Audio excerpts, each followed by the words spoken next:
जैन दोस्तों, इस वीडियो में हम लोग देखेंगे वेरिएबल्स और फ्रीक्वेंसी थोड़ा सा डिटेल में। तो बिना देरी के चलिए वीडियो को शुरू करते हैं और समझते हैं वेरिएबल और फ्रीक्वेंसी होता क्या है। सबसे पहले वेरिएबल नाम से ही समझ में आता है ऐसी चीज़ें जो वेरीज करेंगी, यानी कि हर टाइम पर सेम नहीं रहेंगी, अलग अलग रहेंगी, हर कंडीशन के अकॉर्डिंग वो चेंज होते रहेंगी। जैसे आपने इतने सालों से 12th 11th 9 10 तक पढ़ा होगा कि वेरिएबल्स यानी कि एक्स वाई जेड, उसकी वैल्यू कुछ भी हो सकती है। ठीक उसी तरीके से यहाँ पर भी है। और ये जो वेरिएबल्स हैं इनके दो कैटेगरी होते हैं, उसको भी हम लोग जानेंगे। बिना देरी के चलिए देखते हैं क्या वेरिएबल्स क्या है। एनी करेक्टर वेरीज और the keep on the changing value is called variables, यानी कि ऐसा करेक्टर जो बदलता रहे या वो एक वैल्यू से दूसरी वैल्यू हमेशा बदलती रहे, तो इसको हम लोग वेरीज यानी कि वेरिएबल के नाम से जानते हैं। It is the fundamental unit of the statistical analysis and generally represent the characteristic of the phenomena under study, यानी कि जिस चीज के बारे में आप पढ़ रहे हो या समझने की कोशिश कर रहे हो कि इतने लोग हैं तो उनके आउटपुट क्या होगा, एवरेज वैल्यू क्या होगी, एवरेज सैलरी क्या होगी, उस चीज़ों को समझने के लिए कुछ हम लोग एक कांस्टेंट, एक वेरिएबल का जो टर्म होता है उसको देते हैं कि वो वाली वैल्यू आएगी।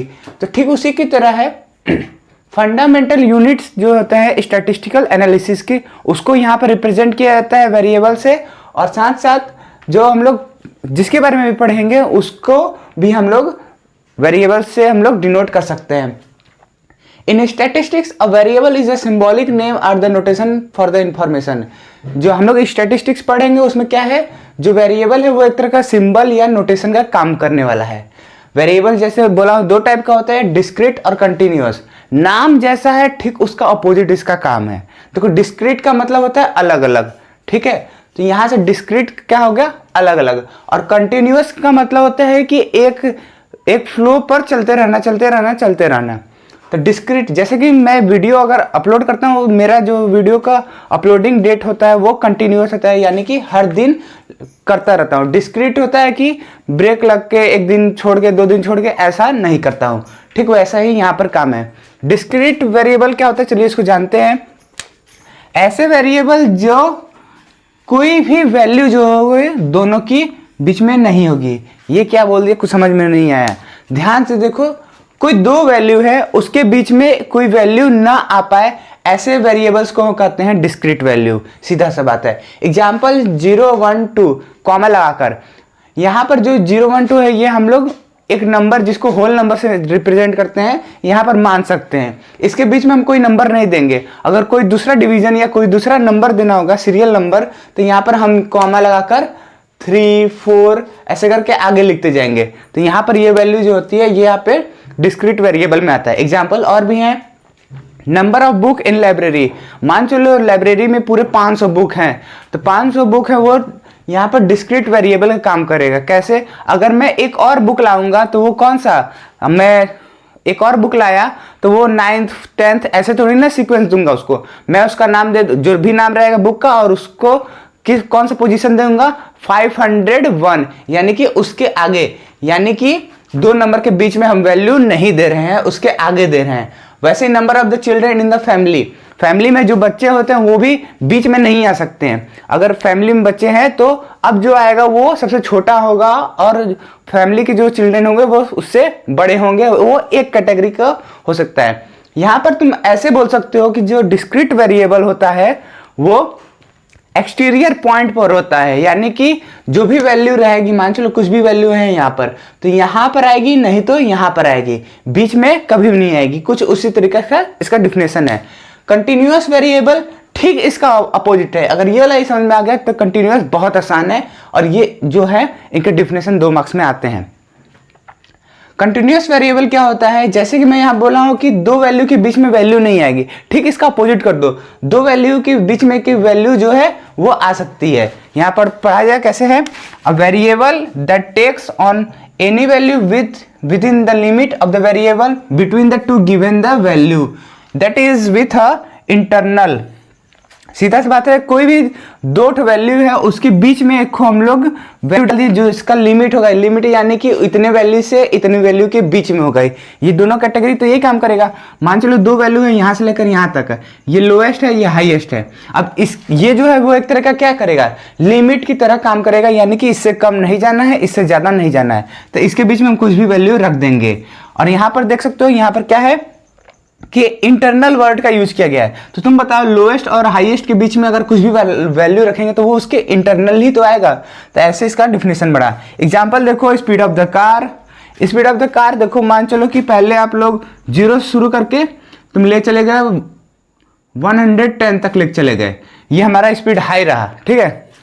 तो क्या करना है कि अब कोई भी वैल्यू अगर हम लोग लेंगे तो क्या करेंगे, इसके बीच में का वैल्यू लेंगे, एक्सटीरियर वाला नहीं लेंगे। दूसरा एग्जांपल देखते हैं, in general quantity such as, यहाँ एस लगा लेना, such as pressure, height, weight, temperature, distance, volume, density are considered as a continuous value. ये सारी जो क्वांटिटीज हैं ये क्या है, वो हमारी कंटिन्यूअस वैल्यू को रिप्रेजेंट करती हैं, यानी कि कंटिन्यूअस वेरिएबल को रिप्रेजेंट करती हैं। ये जो है इसके अलावा दूसरे कोई भी फिजिकल क्वांटिटी नहीं होती है जो कि कंटिन्यूअस हो गए, तो इसको याद कर लेना, क्योंकि अगर आप कंपटीशन के लिए तैयारी कर रहे होगे तो यहाँ पर आप इसको लगा सकते हो, क्योंकि ऑप्शन में ऐसा क्वेश्चन आता है। अब चलिए, ये हो गया हम लोग का वेरिएबल्स। अब देखते हैं हम लोग फ्रीक्वेंसी, और फ्रीक्वेंसी की थोड़ा सा डीप में जाने की कोशिश करते हैं। ये देखते हैं फ्रीक्वेंसी होता क्या है। एक लाइन में अगर जानने की कोशिश किया जाए तो फ्रीक्वेंसी कुछ नहीं, कोई चीज़ कितनी टाइम्स आ रही है बस उसी को हम लोग फ्रीक्वेंसी बोल देते हैं। एग्जाम्पल के थ्रू समझेंगे बहुत आसान तरीके से, और एग्जाम में कैसे लिखना सब कुछ समझेंगे।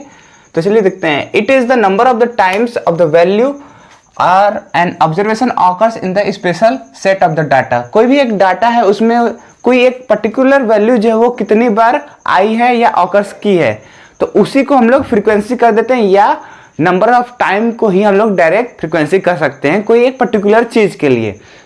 यहां पर देखते हैं, on the basis of the variable frequency quantitative data further can be classified into as individual series, ungrouped frequency are the discrete data, group frequency are continuous data. क्या लिखा है कुछ समझ नहीं है, देखो कुछ नहीं करना है। फ्रीक्वेंसी जो है वो 3 तरीके से कैटेगराइज कर दिया जाता है, 1 2 3, यही तीनों चीज वहां पर लिखा गया है। पहला इंडिविजुअल सीरीज, दूसरा अनग्रुप फ्रीक्वेंसी डाटा, दूसरा ग्रुप फ्रीक्वेंसी डाटा। इस अनग्रुप फ्रीक्वेंसी डाटा को ही हम लोग क्या कहते हैं, डिस्क्रीट डाटा के नाम से भी जानते हैं, क्योंकि ये चीज जो होता है वो डिस्क्रीट में आता है। अभी एग्जांपल जब देखोगे तो समझ में आएगा। यहाँ पर ग्रुप फ्रीक्वेंसी डाटा जो होता है वो हम लोग एक तरीके का कंटिन्यूअस फ्रीक्वेंसी डाटा है। इंडिविजुअल सीरीज क्या होता है, कुछ भी नहीं, अब बस नॉर्मल सा काउंटिंग कर दो। शूज साइज हम लिए हैं, यहाँ पर x जो है वो वेरिएबल है, x की जो वैल्यू है 8 7 6 4 3 9 10 कुछ भी ले सकते हो, वो शूज की साइज है। तो ये एक एग्जांपल हुआ। दूसरा फेवरेट स्पोर्ट्स, मतलब स्पोर्ट्स जो होते हैं वो कितने फेवरेट हैं। मान लो क्लास में हम सर्वे करवाए हैं, क्लास में सबसे पूछ रहे हैं कि कौन सा स्पोर्ट्स आपको अच्छा लगता है, तो मैक्सिमम यही निकला है, क्रिकेट, हॉकी, टेनिस। एग्जांपल शुरू है, आप कुछ भी ले सकते हो। और नंबर ऑफ प्लेयर कितने हैं, मान चलो 40 है, 15 है, 10 है, ये बस एग्जाम्पल है, उसको नंबर पे मत जाना, ठीक है। क्रिकेट के लिए कितने लोग हैं, 40 लोग हैं, तो ये जो है वो फ्रीक्वेंसी के रूप में एग्जाम्पल है। दूसरा देखते हैं, अनग्रुप फ्रीक्वेंसी डाटा क्या होता है, यानी कि कोई ग्रुप है ही नहीं। सीधा सी बात देखो तो अनग्रुप यानी कि कोई ग्रुप है ही नहीं, कोई को भी किसी तरह फेंक दो। देखो शूज साइज x है, इसकी वैल्यू हम लोग लिए हैं इतने, क्लास में हम सर्वे किए, फिर से देखें कि कोई 4 पहन रहा है, 3 पहन रहा है, 6 ऐसे करते हुए शूज साइज है अलग अलग। तो यहाँ पर हम x वेरिएबल ले लिए। अब देखो x जो वेरिएबल है ना, तो इसमें हमको देखना पड़ेगा कौन सी वैल्यू जो है वो इसमें आई है। इसमें क्या होता है कि सबसे पहले आपको असेंडिंग या डिसेंडिंग ऑर्डर से आपको लिखना होता है। असेंडिंग और डिसेंडिंग ऑर्डर अभी से लिखना स्टार्ट कर दो, क्योंकि वो जब हम लोग मीन मीडियम मोड पढ़ते हैं तो उसमें बहुत ज़्यादा हेल्पफुल रहता है। तो इसको पहले देख लेना, सबसे छोटा कौन है, 3 है, उसके बाद 4 है, ऐसे करते हुए लिख लेंगे। जो चीज़ दोबारा आ रही है, जैसे कि यहाँ पर देखो 9 आ रहा है दोबारा, तो दोबारा नहीं लिखना है, एक बार लिख लेना। तो उसको हम लोग वेरिएबल में लिख लिए एक साइड, ठीक है। फ्रीक्वेंसी में क्या करते हैं कि जो ये 3 है वो कितने टाइम में आया है, देखो यहाँ पर 3 एक बार आया है तो यहाँ 1 लिख देंगे। 4 देखो यहाँ पर कितने टाइम आया है, तो 4 2 टाइम्स आया है तो यहाँ 2 लिख देंगे। ऐसे करके हम लोग वैल्यू लिख देंगे, ये हम लोग का फ्रीक्वेंसी हो जाएगा, ये हम लोग का अनग्रुप फ्रीक्वेंसी हो जाएगा। यहाँ पर ग्रुप फ्रीक्वेंसी डाटा क्यों है उसको देख लेते हैं। मान चलिए कि फिर से हम सर्वे किए, फिर पता चला कि इतने लोग का ये वेट है। यहाँ पे देखो 45 किलो, 56 किलो, 76 किलो, 40 किलो, ऐसे हम वैल्यू लेकर आए हैं। अब ये देखो यहाँ पर 2 तरीके का होता है, दोनों बहुत आसान है, देख के घबराने वाली बात नहीं है, बस पहले सुनो। तो पहले देखो यहाँ पर CI का मतलब होता है क्लास इंटरवल, लिख देता हूँ क्लास इंटरवल। CI का मतलब होता है क्लास इंटरवल और यहाँ पर फ्रीक्वेंसी है। देखो यहाँ पर कहाँ, देखो सबसे पहले इसको असेंडिंग, कुछ भी लिखा रहेगा उसको असेंडिंग ऑर्डर या डिसेंडिंग ऑर्डर में कर लेना। कर लिए, मैक्सिमम टाइम देखोगे तुम खुद से अपने से ही असेंडिंग ऑर्डर चूज करते हो, छोटे से बड़ा, क्योंकि थोड़ा सा अच्छा लगता है और बचपन से ऐसे पढ़ते ही आ रहे हैं, तो काउंटिंग जो होता है वो। तो यहाँ देखो 45 से पहले असेंडिंग ऑर्डर लिख लेना। सबसे छोटा कौन है, 40 यहाँ पर दिख रहा है, तो सबसे छोटा वही दिख रहा है, 40 लिख लेना। तो क्या करोगे, या और सबसे लास्ट में सबसे बड़ा देखोगे तो यहाँ पर 74 76 है। हाँ, सबसे जो ग्रेटर है वो 76 है। यानी कि अब तुमको एक ऐसा इंटरवल बनाना पड़ेगा जिसमें तुम्हारा 40 से लेकर 76 तक आ जाए। और नंबर मैक्सिमम तुम ऐसे ले सकते हो इंटरवल के लिए, 5 ले सकते हो, 10 15 20 ऐसे नंबर इंटरवल लोगे तो अच्छा रहेगा। जैसे कि 0 से 5, 5 से 10, 10 से 15, ये 5 का इंटरवल हो गया। 10 का इंटरवल लेना होगा तो 0 से 10, 10 से 20 ऐसे। तुम चाहो तो 2 का भी इंटरवल ले लो, 8 का भी ले लो, 5 का, 3 का, कुछ भी ले लो, वो तुम्हारे ऊपर डिपेंड रहेगा।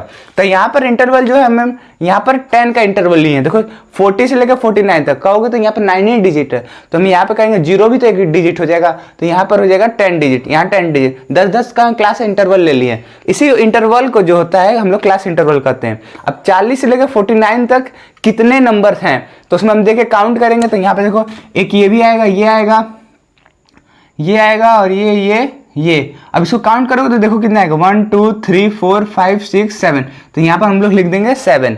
ये हो गया क्लास इंटरवल जब हम लोग नॉर्मल से लेते हैं। यहाँ पर जो होता है इस क्लास इंटरवल को हम लोग एक्सक्लूसिव टाइप करते हैं। ये वाला जो टाइप था इसको हम लोग इंक्लूसिव टाइप कहेंगे और ये वाले का टाइप जो है वो एक्सक्लूसिव टाइप कहेंगे।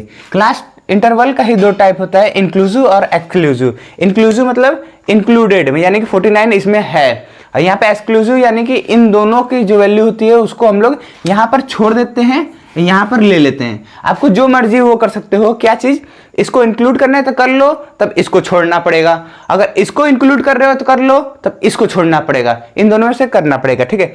एग्जाम्पल के थ्रू समझो, बहुत आसान है। मान चलो कि इसको इंक्लूड कर रहे हो, 49.5 को इंक्लूड कर रहे हो। अगर कहीं भी वैल्यू 49.5 रहता तो इसमें काउंट करते और इसमें काउंट नहीं करते।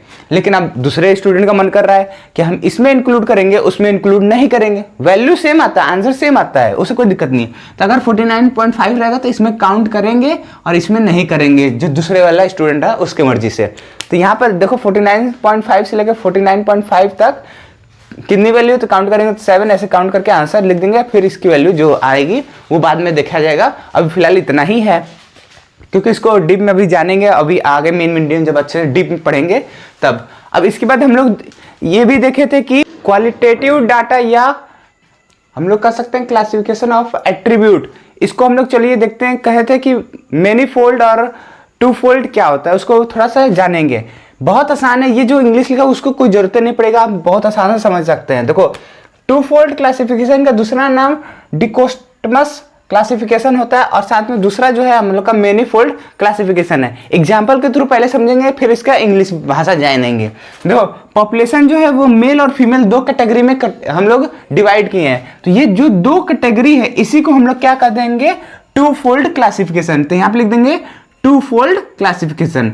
ये जो होगा, देखो 2 कैटेगरी में टूटा, मेल फीमेल, तो यहाँ पर होगा टू फोल्ड। और यहाँ पर देखो जो मेल है वो लिटरेट है या इलिटरेट है, यानी पढ़ा लिखा है कि अनपढ़ है। यहाँ पर भी फीमेल जो है वो पढ़ी लिखी है कि अनपढ़ है। और यहाँ पर जो पढ़ा है तो इंग्लिश में कि इंग्लिश नहीं है, नॉन इंग्लिश कह सकते हो। यहाँ पर इंग्लिश है, नॉन इंग्लिश है, इंग्लिश नॉन इंग्लिश इंग्लिश। तो यहाँ पर देखो एक से ज्यादा यहाँ पर आ गया, तो यहाँ पर हम लोग बोल देंगे मैनीफोल्ड। ये क्या हो गया, मेनीफोल्ड। यानी कि कोई चीज को अगर कैटेगराइज करते हो तो वो दो भागों में टूटता है तो उसको हम लोग टू फोल्ड कहेंगे।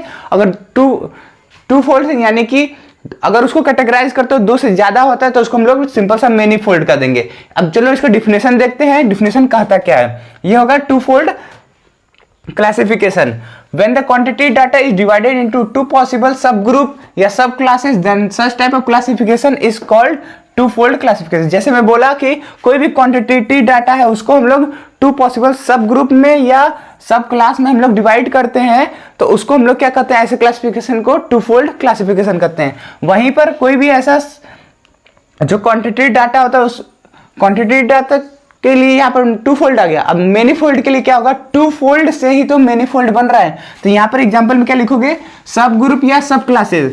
सब ग्रुप या सब क्लासेस से फर्दर हम लोग डिवाइड करते हैं अलग अलग कैटेगरी के लिए या उसके क्लास के लिए। ऐसे क्लासिफिकेशन को हम लोग कहते हैं मेनी फोल्ड क्लासिफिकेशन। ये था हमारा many fold classification. Variable, frequency और यहाँ पर मेनी फोल्ड और टू फोल्ड हम लोग जान चुके हैं। तो आशा करते हैं आपको वीडियो समझ में आ रहा होगा। कोई भी फीडबैक होगा प्लीज़ आप हमको बताइए, हम उसको और इम्प्रूव करने की कोशिश करेंगे। मिलते हैं अगले वीडियो में, फिलहाल के लिए ना ही। जय हिंद, जय भारत।